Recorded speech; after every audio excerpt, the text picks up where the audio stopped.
Піл оқиғасы. Адалдықтың жеңер күні де алыс емес. Қағбаға шартараптан келіп зиярат етушілер күн өткен сайын арта түсті. Қасиетті Қаратастың мұншалықты көп зияратшысы барын қызғанатындар, көре алмайтындар халықтың мұнда келуіне кедергі қоймақ болады.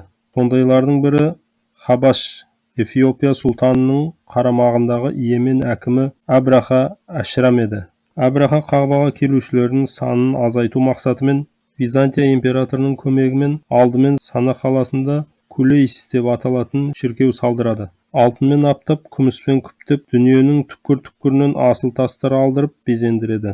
Мұндай шіркеу бұрын соңды ешбір жерде болмаған. Шіркеуді әшекейлеп, әрлеп, Абраха халықтың назарын аударуды көксейді. Сөйтіп Қағбаға қарай ағылған көпшіліктің сенімін, сүйіспеншілігін жоймақ болады. Шіркеу құрылысы аяқталған сәтте Абраха Хабаш билеушісінің марапатына ие болу мақсатымен оған былай деп хат жазады. Уа жоғары мәртебелі билеушім, сенің құрметіңе таңғажайып сәулет ескерткішін тұрғыздым. Мұндай құрылысты бұған дейін арабтардан да, ажамдардан да ешкім көрген емес. Алайда Абраханың тыраштануы босқа шашылуы еді. Шіркеудің көз жауын аларлық безендірулерін көру үшін ғана келгендер болды. Келгендердің қай-қайсысы да құрылыстың әдемілігіне бас шайқасатын да көп аялдамай шығып кете беретін. Ал Қағбаға қарай ағылушылар легі сағат санап арта түсті. Абраханың Қағбаның беделін түсіру мақсатымен керемет шіркеу салдырғанынан арабтар тез-ақ хабардар болды. Оның бұл пиғылы халықтың ашу-ызасын туғызады. Кинана тайпасынан Науфал есімді араб шіркеуді ластап мазақ етуді ойлайды. Бір түні осы оймен шіркеуге барып, ішіне айналасына дәрет сындырады.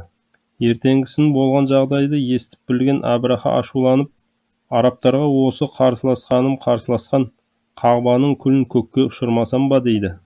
Сонан соң Қағбаны құлату үшін Меккеге жорыққа әзірленеді. Хабаш билеушісінен бүкіл дүниеде аты аңызға айналған Махмұд атты пілді сұратып алдырады. Абраха әскерін жан-жақты дайындайды. Өзі Махмұдқа мініп, қол бастайды. Меккеге жақын келгенде алдын ала жаушыларын жібереді. Алғаш барғандар Меккеге кірер-кірместе Мұхаммед пайғамбардың атасы Әбдімүтәліптің 200 түйесін Құрайыштар мен жергілікті бір тайпаның бірталай малын алып қояды. Ол кезде Әбдімүтәліп Құрайыш тайпасының басшысы еді. Абраха Құрайыштықтарға елшісін жіберіп былай дейді: Мен сендермен соғысуға келгем жоқ, тек мына қара тасты құлатуға келдім. Қарсыласпаңдар, мал жандарыңа титтей де зияным болмайды.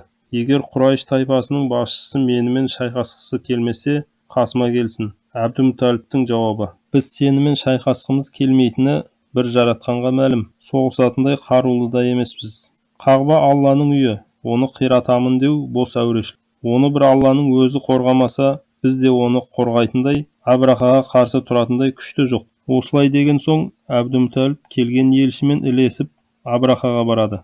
Әбдімүтәліп келбетті, бойшаң, жарқын жүзді адам.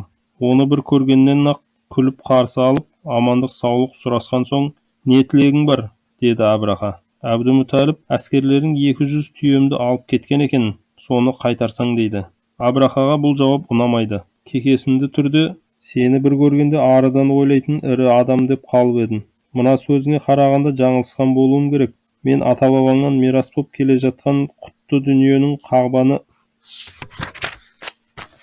Қағбаны қиратайын деп келсем, сен оны ысырып қойып, 200 түйеңді түгендедің, деді. Әбдімүтәліп Абраханың зілді кексесіне мән берместен, мен өз түйелерімнің ғана иесімін.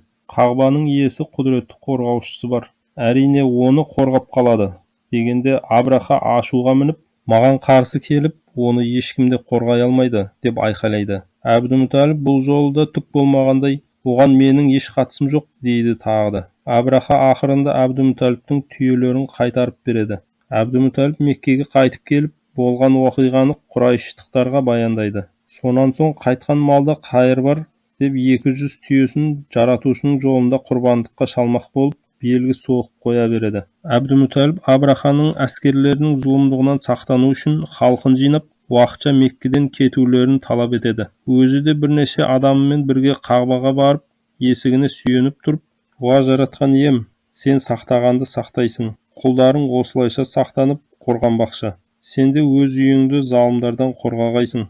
Зұлымдық ойлаушылар жеңіліс тапсын, деп жалбарына дұға етті. Мекке босатылды. Халық тау мен тасты паналап, Абраха әскерінің шабуылын сырттай бақыламақшы. Мекке мен Қағба қайғылы, Құрайыштықтардың жүзі солғанды. Әскер әзірлігі тамамдалды. Бірақ тағы бір таң атты. Меккеге баса көктей кіріп, Қағбаны жермен жексен етуге Абраха әскері сақадай сай. Тек бір бұйрықты күтуде еді. Милади 571 жылғы Мұхаррам айының 17-сі жексенбі. Әскер шабуылға енді кірісейін деген сәтте Абраханың бағдар көрсетушісі, жолбасшысы Нуфайл ибн Хабиб есімді адам алып піл Махмұттың құлағына иіліп сыбырлады. Шөк, Махмұт, шөк. Аман есен тұрғаныңда келген жолыңмен кері қайт. Сен Алла тарапынан қасиетті саналған аймақтасың. Осылай дейді де өзі тауды бетке алып кетіп қалады. Нуфайлдың сөздерінен соң піл тұрған жерінде шөкті. Әскерлер оны қанша тұрғызбақ болса да орнынан жылжыта алмады. Йеменге бағыттап айдаса, ештеңе болмағандай шабатын піл Шамға қарай да, шығысқа қарай да қайқаңдай жөнеледі. Бірақ бетін Меккеге бұрғанда әл-дәрмені біткендей шөгіп жата қалады. Ел жұрт бұл оқиғаға таң тамаша боп аңтарылып қалды. Дәл сол сәтте құдіреті күшті Алла Тағала Құранда Әбабил деп аталатын құстарды топ-тобымен теңіз жақтан Абраха әскерінің үстіне ұшырып қоя береді. Тұрқы кішкене ғана, түрі қарлығашқа ұқсайтын Әбабилдердің әрқайсысының аузында бір-бірден тістеген, аяқтарының арасында екі-екіден қыстырған үлкендігі бұршақтай тастар бар еді. Олар осы тастарды келген беттерінде әскерлердің үстіне жаудырып кеп жіберді. Тас тигендей сұлап түсіп өліп жатты. Әп-сәтте не болғанын аңдамаған әскерлер айнала құлаған адамдар мен жануарларды көргенде бет алды қаша бастайды. Абраха да әрең дегенде құтылады. Алайда тас тиген денесінің жарасы жазылмай, ақыры арманына жете алмай, о дүниеге аттанады. Қағбаға шабуыл жасаудан бас тартқаны үшін Махмұт атты піл де аман қалады. Алланың жазуымен Әбабилдер ұшып кеткен соң, сол төңірекке нөсер жаңбыр жауып, өліктер мен қалдықтарды жуып шайып әкетеді. Ұлы Раббымыз Құран кәрімнің піл сүресінде бұл оқиға жайында былай баяндайды. Раббыңның пілдермен келген әскерге не істегенін көрмедің бе? Олардың айла амалдарын түкке тұрғысыз етіп, іске асырмай тастады ма? Төбелеріне топ-тобымен Әбабил құстарын жіберді. Әбабил құстары оларға піскен топырақтан тас жаудырды. Ақырында оларды құрт жеп, шұрық тесік болған егістік жапырақтарындай қылды. Піл сүресі 1-5 аяттар.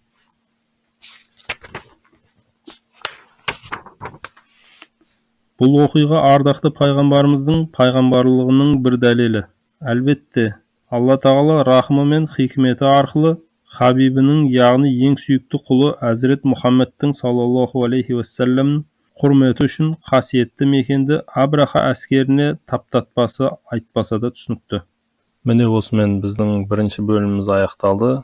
Енді екінші бөлімді оқитын боламыз. Құдай қаласа, екінші бөлім Мұхаммед пайғамбардың саллаллаху алейхи уассаламның балалық шағы, пайғамбарымыздың дүниеге келуі бойынша сол жайлы оқитын боламыз. Құдай қаласа, Алла бұйыртса, осы YouTube каналда алдағы уақытта конкурстар ұйымдастырып, бағалы сыйлықтарды ойнататын боламыз. Сондықтан біздің YouTube арнамызға тіркеліп, осы аудиоролигіміз сіздерге ұнаған болса, өздеріңіздің үлпілдеріңізді басып, және де пікірлеріңізді қалдыруды ұмытпаңыздар.